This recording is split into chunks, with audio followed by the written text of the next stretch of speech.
In today's video, I'm going to teach you how to change background color of an email in Outlook. This is a simple way to add personality or emphasis to a message. And it takes just a few clicks once you know where to look. Keep in mind that the exact appearance can vary a little depending on your version of Outlook. And some recipients may see the color differently based on their email app. But the process to set it up is straightforward. First, start a new message. Open Outlook and click New Email to bring up a fresh message window. It's important to do this in the message window itself, not the main Outlook screen, because the tools you need only appear when you are composing an email. You'll know you are in the right place when you see the ribbon with tabs like Message, Insert, and Options. Next, head to the Options tab in that message window.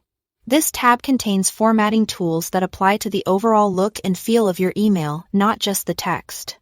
If you don't see it, make sure the message window is active on your screen. Now look for the Themes group on the ribbon and click Page Color. This is the control that applies a background color behind the body of your email. When you click it, you'll see a palette of theme and standard colors.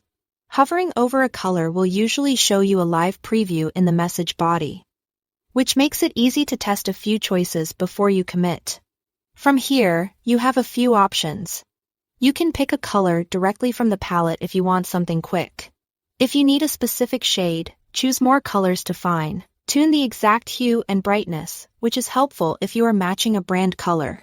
For a more decorative look, select Fill Effects to explore gradients, textures, or even a picture background. Gradients can add depth without being too bold, while textures and images can create a distinctive style. That's all there is to it. Thanks for watching.